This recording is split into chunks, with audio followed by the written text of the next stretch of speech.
This one is Rogan realizes that Whitney Cummings is crazy, featuring Burt Kreischer. Let's play this one quickly and then we'll move on. Pick up everybody tuning in. Appreciate you. Smash like, hit subscribe. Smash like, hit subscribe. Don't be lame. Smash like, hit subscribe. Don't be lame. When you work out all day, it kills all that internal chatter. Like, you don't worry about things anymore. All that, what about this? What about that? You just doom scrolling on TikTok and Twitter all day and shitting on people like, Whitney Cummings and Miss Rachel was in the air. They're just mentally ill slobs, all of them, and their opinion should be dismissed. 3, 4. Okay, pause. Why would you go after this? Like, this is like a little kid show. Yeah, like, she must have been bored. It's a show for little. Brilliant, isn't it? So Rogan attacking people who are going after Whitney Cummings for her going after Miss Rachel, calling them uninformed slobs, right? Then quickly fast forwards to him watching the clip of what Miss Rachel's about, quickly realizing that what everyone said about Whitney Cummings was true. She is insane. God, I love it. God, I love it. Little kids. Yeah. Like, I don't get it. Maybe she took 2 instead of 1. And then she got a little extra energy. She took 2 instead of 1. I don't know what she's doing.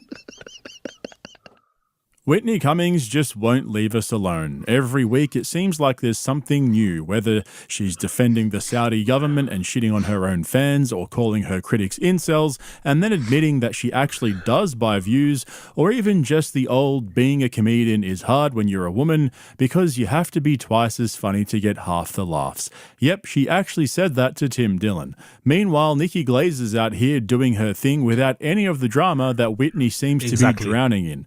And if there was ever a candidate for Brendan Schaub of the Year, Whitney is shaping up to take that title for 2026. And it's a close fight. Burt Kreischer could come in clutch and take out Schaub of the Year and Lolcow of the Year. Seriously, wait to the end of this video and you'll see exactly what I mean. But I'm sure you've already heard about the Whitney Cummings Miss Rachel drama. Basically, Whitney was watching one of Miss Rachel's videos with her son. He found it overwhelming and didn't like it, so she put out a post saying, Miss Rachel was always off base. Why does she talk to all the kids like they're deaf morons? If you need to dress like a toddler to trick them into liking you, that's information to give a mental health professional. And the funny thing about this post isn't actually what she wrote, obviously. It's that she defended it by claiming she's finding it difficult to juggle being a comedian with being a mom. If you think the Taylor Swift fans are intense, wait till the Miss Rachel fans come for you. So I did take the video down that I made about Miss Rachel. I do think it's possible to be a parent and a comedian. Hopefully, we'll see. I was sort of mostly focusing on how she doesn't change her clothes. She wears her overalls and her pink outfit, and it's hard for me to convince my son to change. If you have to make a video trying to explain why a joke was meant to be funny, then you probably need new jokes. Whitney can't decide if she's a celebrity influencer or an edgy comedian because she sucks at both, and no matter what she does, it comes off as being weird and unnecessarily hostile. She's trying so hard to be an insult comic like Tony Hinchcliffe, Andrew Schultz, and Tim Dillon, except she comes off as being too serious and routinely forgets to make it funny. So she just ends up coming off as a mean bully with too. And she just comes across a bit manic, a bit crazy, you know. There's something going on there, like drug addled. It doesn't. That's the thing. I think in the past, I think the Whitney Cummings that first came on the scene would have been able to make an astute observation about everything and make it funny. But I think this version of Whitney, she's just too drug addled, isn't it? There's probably too many pharmaceuticals going on there for her to make a coherent point that doesn't sound insane. You know, that's her main problem. But again, she's just not funny anyway in general. I think that also doesn't help. She's just generally not a funny person. Much time on her hands, which is something Joe Rogan would finally come to realize, just not straight away. On that podcast that nobody asked for with Burt, I don't read the comments, Kreischer, Rogan snapped at all the people who were calling out Whitney, except as usual, he had no idea what the controversy was really about. Say you're some fucking dude looking for a connection in life, and you go to my page and you leave 100 comments, and they're like, "You're the best, Bert. I love you. When you come to Cincinnati, I'm going to be here. Tampa, I'll be there, man. I'm going to drive." And then the one time he's like, "You're a fucking bitch," and then I reply, he's like, "Oh, I guess that's how I get the cat to come outside." You know? So that's why I don't read. I don't read any comment. Whitney was going into, the Whitney thing about Miss Rachel. I didn't know who Miss Rachel is. I found out who don't. she is. She's an educator for neurodivergent kids. Is that what it is? By the way, the worst people were going after her. Really? People that I know that are comedians that are just unbelievably shitty, dishonest, disingenuous human beings, bad faith communicators, people that just like completely distort anything about the person. Yeah. And it's just because she's successful. It's a giant. Oh, Jesus Christ, man. Jesus fucking Christ, Rogan. Couldn't it just be that they're not fans of her in general? Yes, all the things you said about them is true, right? Let's say they're disingenuous. Let's say they're bad-faced actors. But could it just be that they're calling her out because they're not fans of her and maybe don't like what she said? Is it all to do with jealousy? Every time someone says something bad about anyone in Rogan's circle, it's all jealousy. You just have to be jealous. You want what we have. You want to be us. You're envious. That's where the hate comes from. No, sometimes hate is just hate for the sake of hate. Sometimes you can hate somebody for the sake of hating somebody. With no other reason apart from just them being very hateable. God damn it. Part of it. And so they see her making some crack about Miss Rachel because she was watching it with her kid. She didn't know what the it is. And of course, it's the jealous, mentally ill haters who are in the wrong. It's definitely not Whitney going full cringe yet again and embarrassing herself for the world to see. Rogan's description of those dishonest comedians who distort things to bash people and ruin their reputations is one of the biggest self-reports I've seen from him lately. This is the guy who has ruined reputations and smeared people over fake videos and fake headlines and refused to apologize or correct himself even after he becomes aware that he was duped. I mean, just look at what he did to our boy Flint Dibble, where he misrepresented his arguments after the debate with Graham Hancock, dismissed him as being disingenuous, and then had Graham Hancock back on alone to bash Dibble without giving him a right of reply, and then infamously accused the Dibbler of being a weak, low-test excuse of a man when he was going through cancer treatment. Horrible. Like I said, though, even when faced with the truth, he has a momentary glimpse of reality, and just when you think Joe's about to talk some sense, he quickly reverts back to his victim mentality. By the way, this next clip is some of the funniest shit I've ever seen from Rogan and Bert. The way they're staring at the screen and counting along in their heads with Miss Rachel is funnier than anything either of them has ever said on stage. So here's Miss Rachel. Let me hear what this sounds like. Letters and I don't hear it, Jamie. two really special guests. No. No, not at all. Dinosaur I don't hear it. I don't hear eggs. anything in my own microphone. Can you help me count them? Do you hear it? But I don't hear you. you, Bert. There we go. There we go. 2, 3, 4. The dinosaur eggs are hatching. Wow, how many dinosaurs do we have? Honestly, how can you watch that and think it's for neurodivergent children? I'm sorry, but like, that just sounds like a kid's show. Like, Whitney Cummings is like, maybe that was the one time she saw her son watching a TV show and she was somewhat sober and she was able to maybe, compute what was going on. But like, how could she have watched this show or listened to it while she was preparing stuff in the kitchen or whatever? How could you overhear this, watch this, listen to this, and come away with the idea that this is for neurodivergent children? It's like, what? It's just a kid's show. They all sound like this. 1, 2, 3, 4. Okay, pause.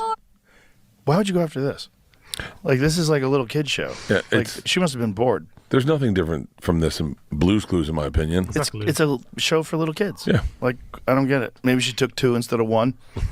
And then she got a little extra energy.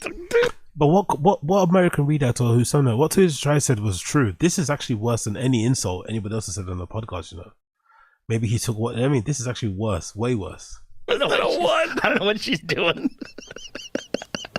All of a sudden, she's like, Miss Rachel. But then she started responding to people because she didn't understand what it was she said, and then she took it down and apologized. But And I texted her. I said, listen, I love you to death. You got to stop going back and forth with these people. You can't do that. It's not, this is not a genuine conversation. They don't care if you're, like if you were a person and you were someone's friend and you started shitting on Miss Rachel and someone said, actually, that's like for kids with learning disorders.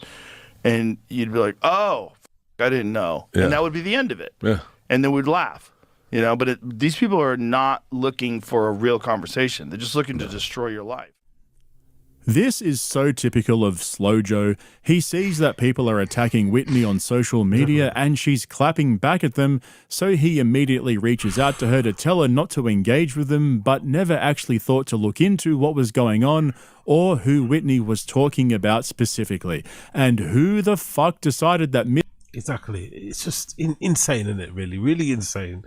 Doesn't do any research on it. Yeah, I don't know. Let's continue. Miss Rachel was exclusively targeted at neurodivergent children. Well, Clearly, she's trying to appeal to toddlers in general. That whole argument that she makes content for special needs kids is so stupid and has absolutely nothing to do with anything. Like I was just saying, though, once Joe actually saw one of her videos with Bart, his immediate reaction was exactly what everyone's been saying. Like, you seriously couldn't make this shit up. Rogan watches it, tells young Jamie to pause it, and his first words are literally, why would you go after this? Exactly. Like, this is a little kid's show. Right, Joe. That's kind of the point everyone's been making. Whitney's accusation that Miss Rachel talks to kids like they're deaf morons and needs to see a mental health professional was completely inaccurate, misleading, and it wasn't even really funny. And remember, guys, we're talking about the funniest comedians in the world here, according to Joe Rogan. But even when Whitney realized she was out of line, she still made every excuse under the sun, just like Brendan Schaub. She speaks in her videos. It does overwhelm my son, but maybe he's just not old enough. That's all I'm going to say.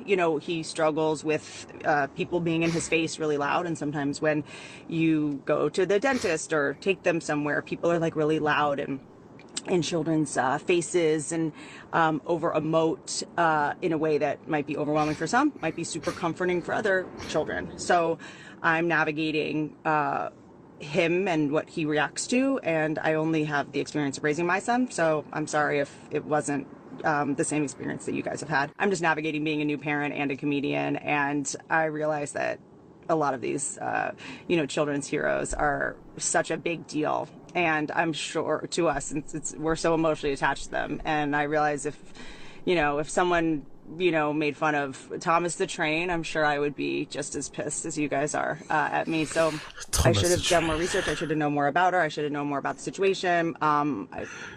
It was unnecessary to post, frankly. And it's a really scary time as well right now. Tensions are high.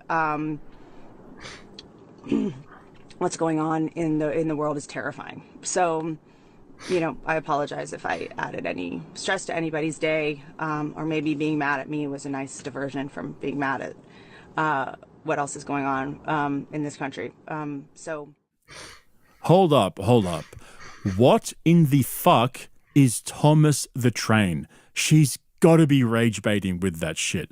This was straight out of the Brendan Schaub playbook, mispronouncing common phrases, blaming her kids, and then randomly saying it's a pretty crazy world out there.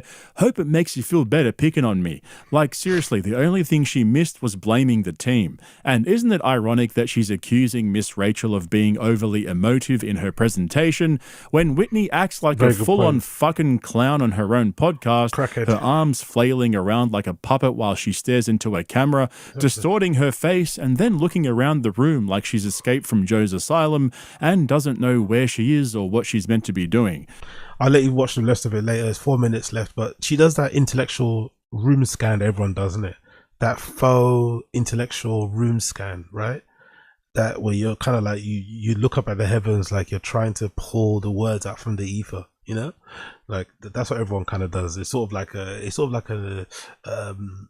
interpretation of what Jordan Peterson used to do, right? Where you're sort of like looking for the words, you're trying to pluck them out. She does the same thing that they all do. Where you're trying to pull, the words are all around you. You've got synesthesia for words. But yeah, big up Podcast Cringe, man. Great vid. Podcast Cringe Bites. Check out his channel. Rogan realizes Rogan is crazy.